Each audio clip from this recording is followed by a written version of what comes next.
Understanding the stages helps you ride the wave instead of getting swept under it because lust might be loud, but it doesn't have to lead. Do you relate to any of these stages? How did you cope with it? Have you ever found yourself stuck in this cycle? Share your experiences in the comments below. If this resonated with you, don't forget to like, share, and subscribe to Psych to Go for more content like this. And remember, you matter. Thank you for watching, and we'll see you next time. Music. Now that the fog is lifting, you see things more clearly. Maybe you realize it was never about them. It was about something in you. Loneliness, curiosity, escapism. This brings insight. Research suggests that we often project our unmet emotional needs onto others, especially during times of emotional vulnerability.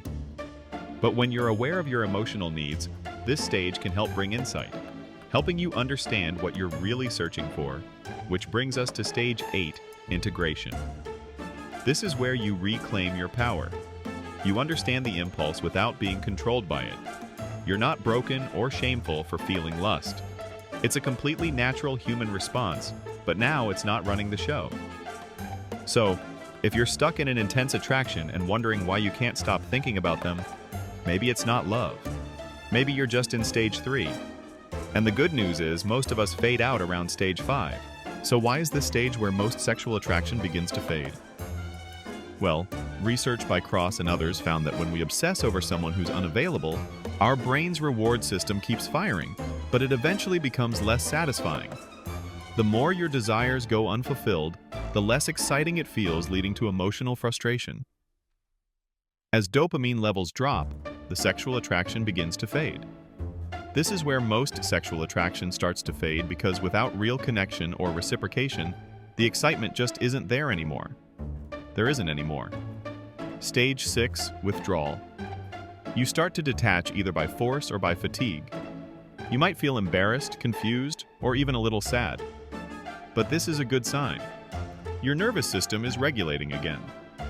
Research by Panksepp found that when we go through emotional distress, our brain naturally works to bring us back into balance.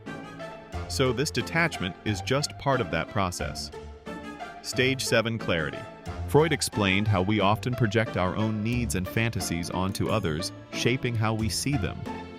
Research supports this, showing how our brains can fixate on someone who isn't available, filling in the gaps with fantasies of sexual satisfaction.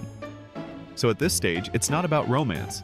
It's all about feeding that raw sexual desire, even if it means pure lust with no relationship involved. Stage 5, emotional frustration. So you developed sexual feelings for a celebrity or someone you know is totally out of reach and found yourself building up all these wild fantasies. Then reality hits and you realize it's never going to happen. That's when you feel the tension between your fantasies and the reality of the situation. This is where most sexual attraction starts to fade because without real connection or reciprocation, the excitement just isn't there anymore. You've imagined something that doesn't match what's really happening and that causes emotional friction. It's not just about how attractive they are anymore. Your thoughts start getting more intense and the sexual scenarios become wilder every day. The more you think about them, the more vivid and extreme the fantasies get. It can feel like these fantasies are becoming part of your reality. You might even start imagining that they would feel the same way if the opportunity ever came up, building a fantasy around them. But here's the catch, you're likely projecting your own desires onto them. It's not about who they really are, it's about what your mind wants them to be. This is where lust takes over. If they're a celebrity or someone completely unavailable, you might find yourself obsessively thinking about them, visualizing sexual experiences that go beyond what's even realistic, all while knowing it can never happen. The obsession isn't about forming a real relationship. It's about fulfilling that intense desire. This obsessive thinking is driven by dopamine and low serotonin, similar to the patterns observed in addiction or obsessive-compulsive disorder, OCD. Experts like Dr. Helen Fisher, a biological anthropologist, have highlighted how dopamine is central to romantic attraction and obsession, triggering the same brain pathways involved in addiction. Dr. Jeffrey Schwartz, a psychiatrist, explains that in OCD, The brain fixates on certain thoughts or behaviors due to imbalances in neurotransmitters like dopamine and serotonin. The same neurochemical processes are at work in obsessive attraction, leading your brain to crave more contact even when it's not healthy. You're not crazy.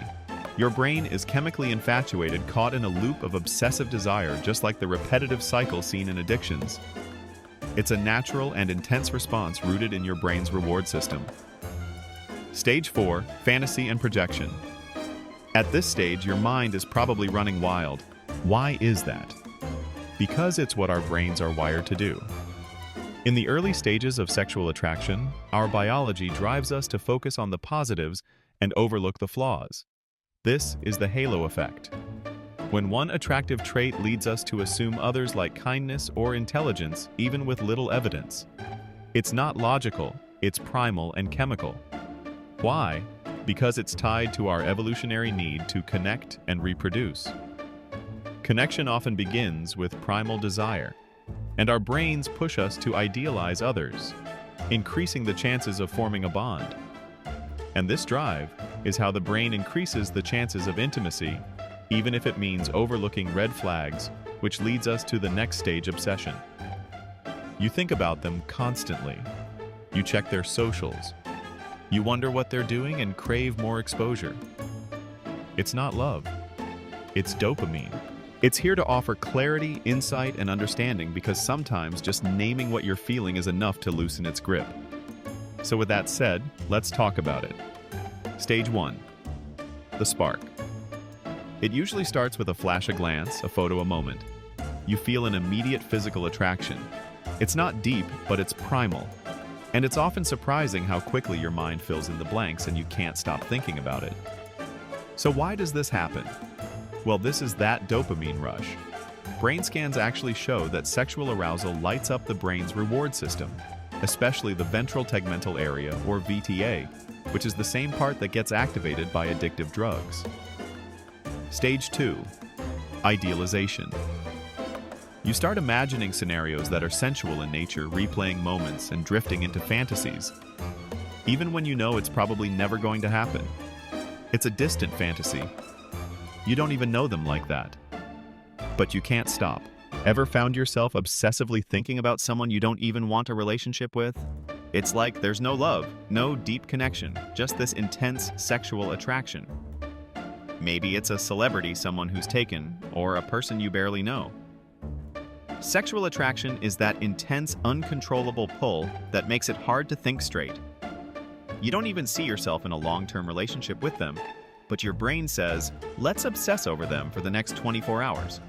You're not in love, but the sexual pull feels intense, even overwhelming. So what is this? And more importantly, when does it usually fade? Before we jump to the solution, let's break down why all of this is happening. Once you see the 8 stages of sexual attraction, it'll start to make sense, and you'll finally feel in control of your life again. You deserve peace, not chaos. So let's dive in. This video isn't here to label or shame.